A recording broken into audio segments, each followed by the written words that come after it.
Olá a todos novamente. Cá estamos para continuar então o nosso estudo dos princípios da fé cristã. Nós temos estado a falar então sobre o que aconteceu connosco, consigo, comigo, a partir do momento em que nós recebemos Jesus Cristo como nosso Senhor e Salvador. Falámos sobre o novo nascimento, falámos sobre, lembram-se? Sobre fé, sobre acreditarmos, não é? Nós precisamos, para a nossa salvação, nós precisamos de acreditar. Precisamos também nos arrepender. Arrependimento, nós falámos sobre que implica mudança de pensamento, falámos que implica mudança de sentimento e falámos que implica mudança de atitude. Esse arrependimento, ele é constante nas nossas vidas, mesmo quando no nosso caminhar cristão, porque ninguém é perfeito e precisamos sempre que erramos de nos arrepender, ok? Precisamos sempre de nos arrepender. Hoje vamos começar a falar então a última parte sobre arrependimento, ok? Os resultados do arrependimento. A Bíblia nos mostra que o arrependimento, quando um homem, uma mulher se arrepende, ele produz alegria nos céus. Lucas capítulo 15, versículo 7 e versículo 10 diz: digo-vos assim que haverá alegria no céu por um pecador que se arrepende. Mais do que por 99 justos que não necessitam de arrependimento. Depois diz: assim vos digo que há alegria diante dos anjos de Deus por um pecador que se arrepende.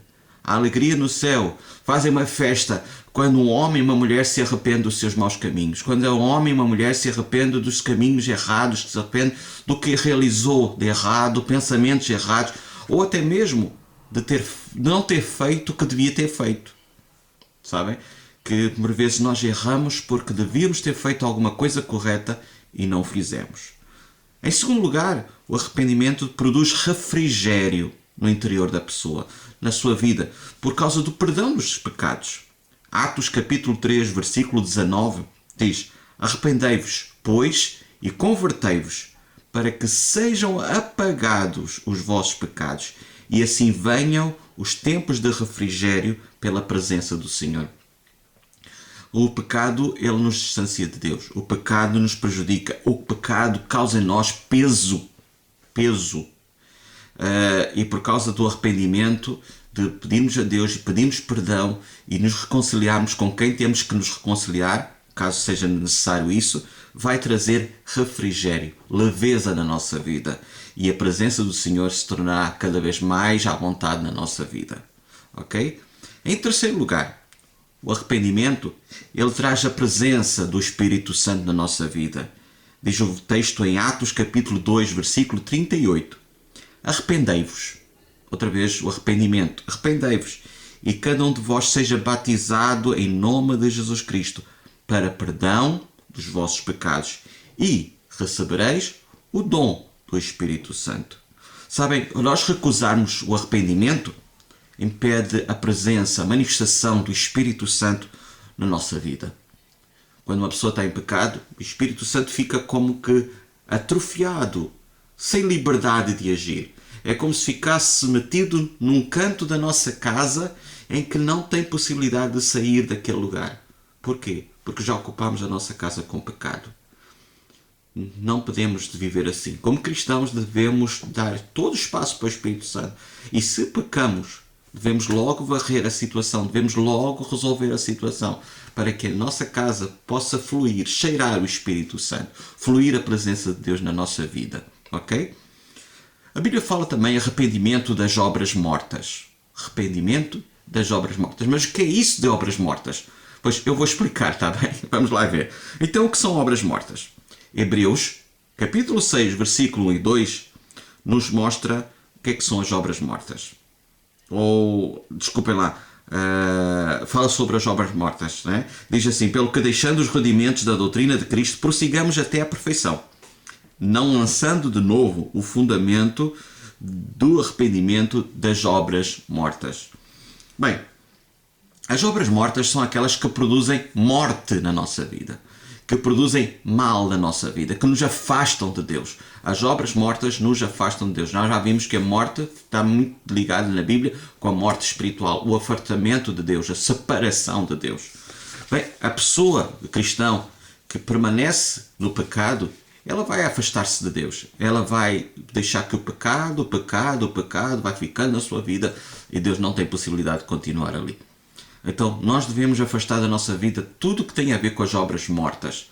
Queremos as obras da vida, queremos as obras de Deus, não as obras mortas. E Gálatas 5, versículo 19, diz-nos que as obras da carne são manifestas, as quais são. Vejam quais são as obras mortas. A Bíblia fala de muitas obras mortas, mas aqui neste texto nós encontramos uma boa porção delas. Prostituição. As nossas palavras portuguesas, por vezes, são muito limitadas, mas se tivéssemos a oportunidade de analisá-las cada uma no grego, no qual elas foram escritas, nós íamos ver uma riqueza tão grande e uma diversidade tão grande que cada uma delas abordam.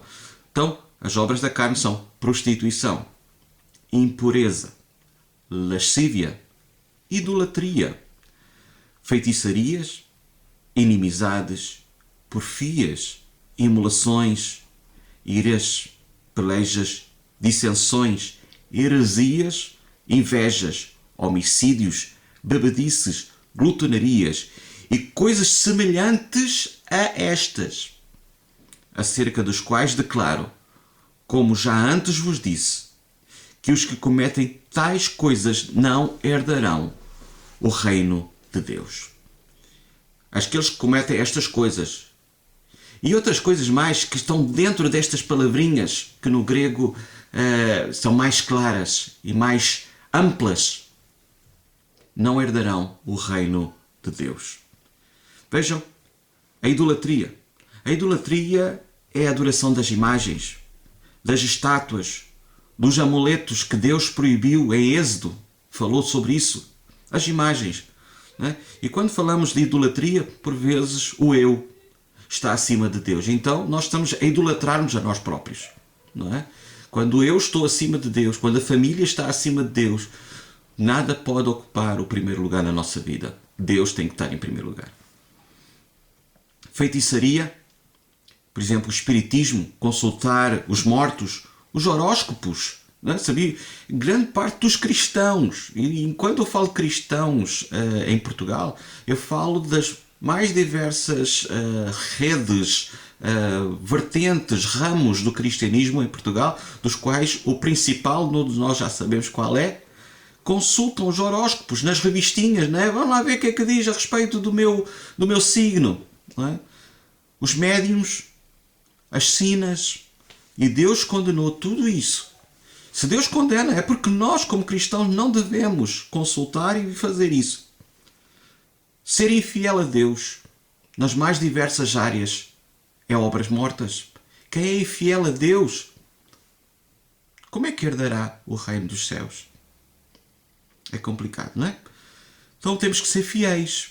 Em todas as áreas da nossa vida, sermos fiéis ao Senhor. É como um casamento. Temos que ser fiéis ao nosso cônjuge em todas as áreas da nossa vida. Por isso, temos que ser fiéis a Deus em todas as áreas da nossa vida. Discussões, críticas, o apontar do dedo. Não devemos. Eu costumo dizer que todos nós temos telhados de vidro. Todos nós somos imperfeitos. Uns mais, outros menos. Uns com vidros mais grossos, outros com vidros mais finos. Dependendo da liberdade que nós damos ao Espírito Santo, a Deus trabalhar na nossa vida. Mas todos nós temos os nossos telhados. E há aqueles que têm os telhados de vidro grossos, mas têm umas brechazinhas. Nós temos que olhar para nós próprios. Por vezes nós temos um ciscozinho, como a Bíblia fala na parábola, temos ciscos e olhamos a olhar para o argueiro com a trave que está na vida do nosso irmão, mas por vezes não conseguimos, afinal ao contrário, nós olhamos para o cisco do nosso irmão, mas não olhamos para a trave que nós temos. Por vezes nós temos problemas maiores e estamos a olhar para o problemazinho pequenino do outro.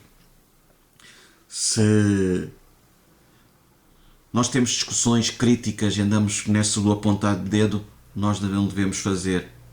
E o facto de fazermos boas obras não vos faz também ganhar o céu. Não nos faz. Não é pelas obras que nós somos salvos, mas pela fé. Vejam, vidas ilícitas, adultérios, por exemplo, os roubos, desvios de vários níveis, não devemos fazê-lo. porque é umas vidas ilícitas, vai contra os princípios da palavra de Deus para as nossas vidas. Temos que viver conforme a palavra de Deus nos ensina. E tem aparecido tantos desvios por aí afora, neste mundo, não é verdade? Alguns até já sendo legalizados. Mas temos que ver o que a palavra de Deus diz. Não é o que eu penso, o que eu sinto, mas o que a palavra de Deus ensina a respeito da vontade de Deus e o desejo de Deus. Porque o mundo está a caminhar cada vez mais para viver de forma contrária à palavra de Deus. E como cristãos, nós queremos ser fiéis a Deus e permanecermos na sua vontade. Ok? Então, o não perdoar, guardar rancor, ressentimentos também é mau. As bebedices, as glutonarias, como ainda há pouco falámos, também é mau. Beber além da conta, comer além da necessidade, é mau, é incorreto. Ok? Como devemos nos arrepender então das obras mortas? Tomar uma decisão. Eu decidi, eu não vou continuar a fazer este caminho. Eu não vou continuar este caminho. Ok? Então arrependa-se de toda e qualquer obra que à luz da palavra de Deus já viu que está errado. Provavelmente daqui a uns tempos vai ver que há um outro caminho na sua vida que está errado. Nessa altura, decida-se não caminhar por esse caminho. Mais daqui a 1 ano, 2 anos, o Espírito Santo fala consigo e diz: mais este caminho que está errado na tua vida. Então arrependa-se e deixe esse caminho. À medida que Deus vai falando nas pregações dos cultos, na meditação da palavra de Deus diária, se encontrar alguma coisa que está na sua vida que está contrário à palavra de Deus, contrário à vontade de Deus, arrependa-se, decida se arrepender, decida virar as costas a esse caminho e caminhar conforme Deus quer. Então, tome uma decisão, arrependa-se de toda e qualquer obra que à luz da palavra de Deus já viu que está errada. Deus não tem parte com o pecado. E não entrará no seu reino aqueles que vivem em pecado. Apocalipse capítulo 21, versículo 7 e versículo 8 diz: todo aquele que vencer todas estas bênçãos, e eu herdará todas estas bênçãos, e eu serei o seu Deus, e ele será meu filho. Mas os covardes, que deixam de me seguir e voltam atrás, aqueles que me são infiéis, vejam outra vez aqui a infidelidade, e os corruptos, os assassinos, os imorais, e aqueles que convivem com os demónios, e os adoradores dos ídolos, e todos os mentirosos, o destino deles é no lago que queima com fogo e enxofre. Esta é a segunda morte. Além de tomar a decisão, confesse todos os seus pecados ao Senhor e Ele perdoará. Ele é fiel e justo para perdoar todos os nossos pecados quando nós vamos a Ele em sinceridade. E aqui termina sobre o arrependimento. Ok? E o terceiro ponto que faltou-nos falar, lembram-se? Sobre nós estávamos a falar sobre a receber a salvação de Deus, que são necessários a fé, arrependimento e confissão. Agora vou falar sobre confissão, ok? Confissão. A confissão é a atitude que toma a pessoa arrependida. Quando nós nos arrependemos, devemos pedir perdão. Ela deve ser feita não apenas em pensamento. Eu, por exemplo, estou aqui arrependido e começo assim a orar a Deus. Estou arrependido, mas estou em meu pensamento. Mas a Bíblia também nos ensina que devemos fazê-lo com voz audível. Romanos 10, versículo 9 e 10, fala-nos que os pontos principais, que é confessar Jesus Cristo, confessar Jesus Cristo sobre a nossa vida, confessar, ou pedir perdão. Senhor, eu errei. Estou a pensar, mas estou a falar. Eu errei, Senhor. Eu errei naquele momento, eu me errei naquele outro momento, peço-te perdão. Falar, confessar. E mais do que isso, lembram-se de termos falado sobre Tiago 5,16? É uma prática que não tem acontecido na Igreja de Cristo Jesus, mas é importante que aconteça. Portanto, devem confessar uns aos outros os próprios pecados e orar uns pelos outros para serem curados. A oração atua poderosamente quando é feita por uma pessoa justa. Vejam, devem confessar uns aos outros os próprios pecados. Eu falei sobre a necessidade de um discipulador, alguém mais velho, de forma espiritual, que esteja connosco, uma pessoa de confiança, que nós possamos desabafar e dizer: eu preciso confessar isto e aquilo. Eu preciso confessar que vi alguma coisa, eu fiz alguma coisa que não devia ter feito. Eu preciso de ajuda. Confessar, ok? Então, esta é uma parte pequenina, Mas acho que é muito fácil de perceber que precisamos nos arrepender, nos arrependemos por causa da nossa fé, do nosso acreditar em Deus, não é? E, em terceiro lugar, confessar a Deus, se for necessário pedir perdão a alguém, confessar a nossa situação, dizer melhor, desculpa, perdão, porque eu não devia ter falado desta maneira contigo, perdão porque não devia ter agido, perdão, e perdão implica restituição, se for possível, ok? Mas isso já vamos falar posteriormente, ok? Então, e também a confissão a um discipulador, alguém mais velho de forma espiritual. Eu quero-vos falar também um outro passo que é importante na vida de um cristão. Talvez você já tenha dado esse passo, talvez você ainda não tenha dado esse passo, que é o batismo nas águas. O que é o batismo nas águas? É isso que eu vou explicar agora nos próximos minutos. Eu espero que consiga perceber que eu vou tentar explicar, ok? Se tiver alguma dúvida também, não tenha aí acanhamento e pergunta, que eu também estou aqui para ajudar, ok? Então a Bíblia fala sobre o batismo nas águas. É outro princípio que deverá ser praticado por todo o cristão.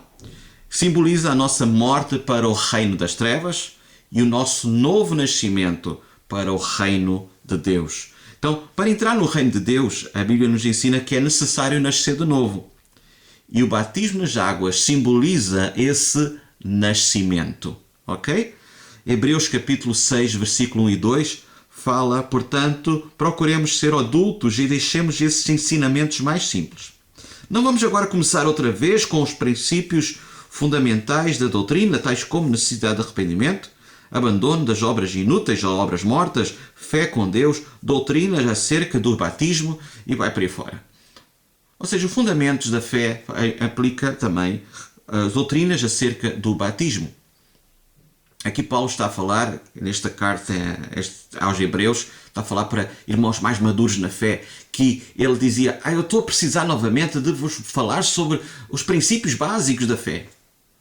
Mas para nós, pronto, é necessário abordarmos, não é? E esperemos que no futuro não seja necessário. Possamos recordar, voltar atrás para recordar algumas coisas que por vezes nós esquecemos, mas sistematicamente a recordar não deve ser necessário. Mas neste momento para si provavelmente tem que ser porque é um bebê na fé, como nós já falámos anteriormente, não é verdade? Então, a Bíblia fala de 3 tipos de batismos. O primeiro é sermos batizados nele. É o tema de sermos o novo nascimento. Não é? Novo nascimento. João 3, do versículo 1 a 3, fala necessário nascer de novo. Ao nascermos de novo, nós estamos a nascer em Cristo Jesus, no corpo de Deus. Nós estamos a nascer e estamos a ser imergidos em Deus. Quando uma pessoa vem à presença de Deus e diz, Senhor, eu peço perdão dos meus pecados, eu recebo-te a Ti como meu Senhor e Salvador. Está a acontecer aqui um entrar desta pessoa, do seu espírito, dentro de Deus. Podemos considerar isto como um batismo em Deus. Também existe o batismo nas águas, que é o tal que nós estamos aqui a falar. Que em Marcos, capítulo 16, versículo 15 e versículo 16 diz, vão por todo o mundo e preguem a boa nova do Evangelho a todas as criaturas. Quem crer e for batizado será salvo. Mas quem não crer será condenado. Jesus Cristo é o nosso exemplo. Bem, mas Jesus Cristo tinha que ser batizado? Sim, tinha que ser batizado. Mateus capítulo 3, versículo 13 ao versículo 15 diz que Jesus se deslocou ao Rio Jordão para ser batizado, para cumprir a vontade de Deus. Ele veio para cumprir a vontade de Deus. Jesus Cristo era perfeito, o Filho de Deus, teve que ser batizado? Sim, teve que ser batizado para cumprir a vontade de Deus.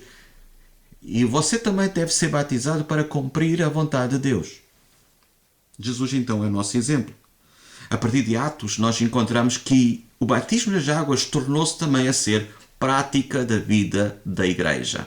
A pessoa, quando reconciliava-se com Deus, era batizada.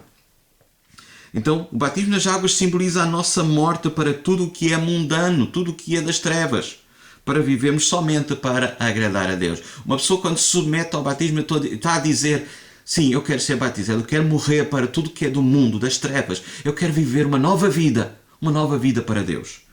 Filipenses capítulo 3, versículo 8 diz: na verdade considero tudo como prejuízo.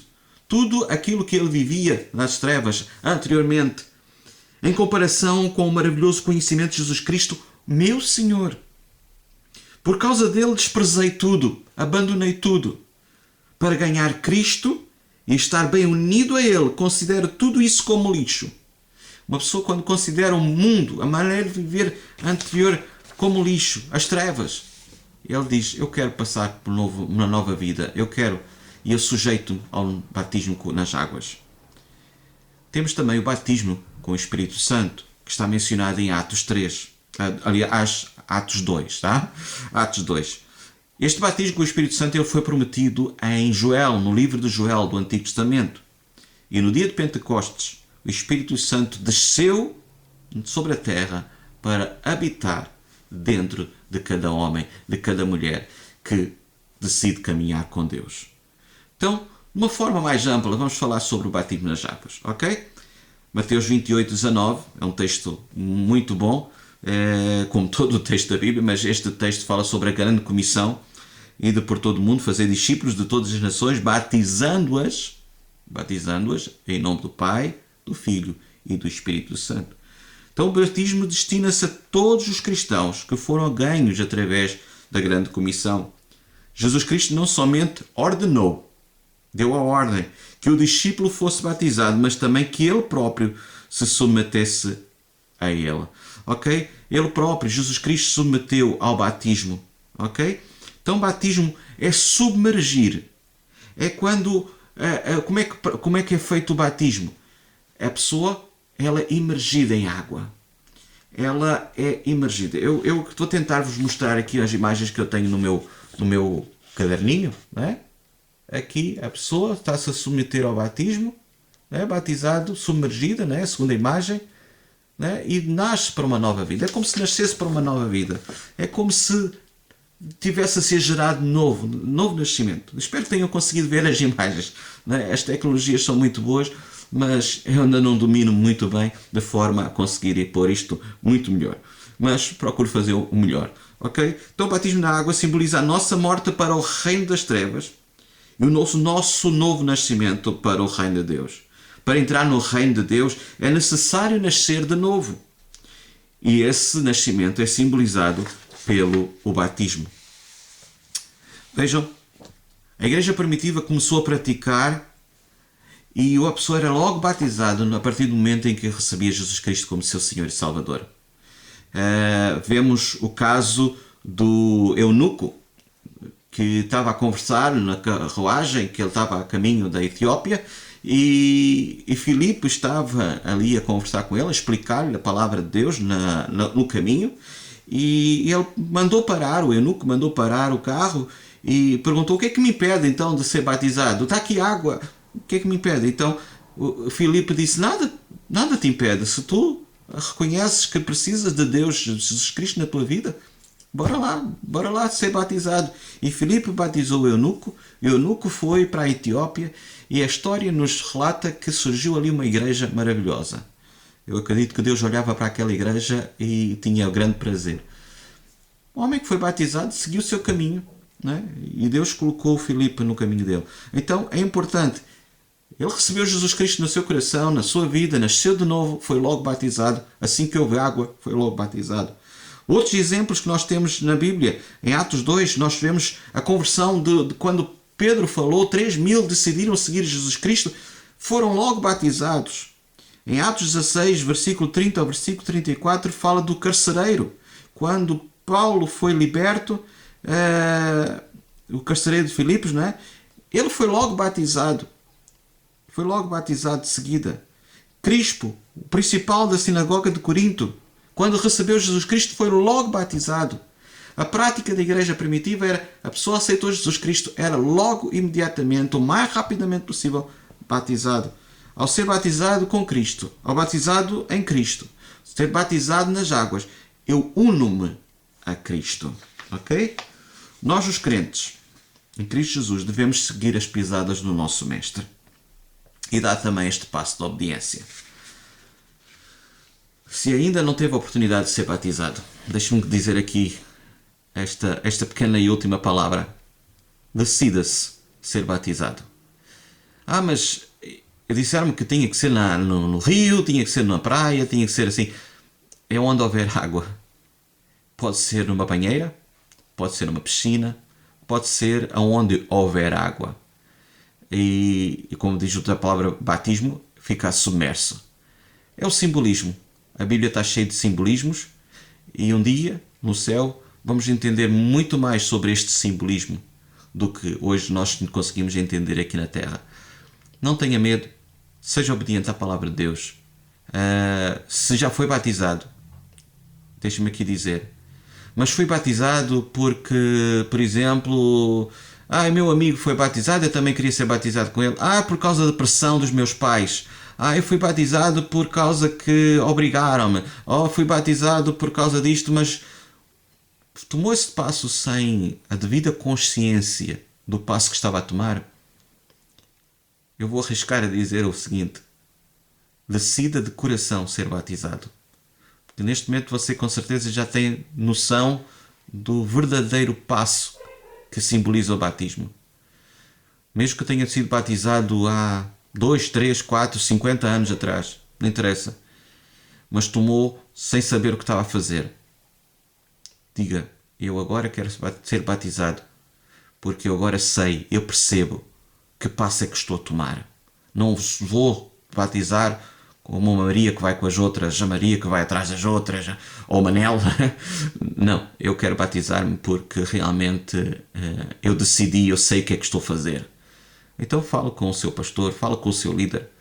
Ou então, se não tiver um pastor, um líder, um discipulador com quem possa conversar, manda aí sua mensagem aí abaixo e diga, gostaria de ser batizado. Como é que eu posso fazer para ser batizado? Ajude-me nesse passo e eu estarei disponível para ajudá-lo a tomar essa decisão, ou arranjar alguém, ou providenciar alguém conhecido, amigo, que o ajude a fazer esse passo, tomar esse passo com Cristo Jesus. Deus abençoe a sua vida. Foi um prazer continuar este estudo. Vamos continuar dentro de o que é que aconteceu comigo. O próximo tema é sua nova situação. A minha nova situação a partir do momento que eu recebi Jesus Cristo como Senhor e Salvador vai ser muito interessante. Eu penso que vai ser muito marcante na sua vida. Deus abençoe e até ao próximo vídeo.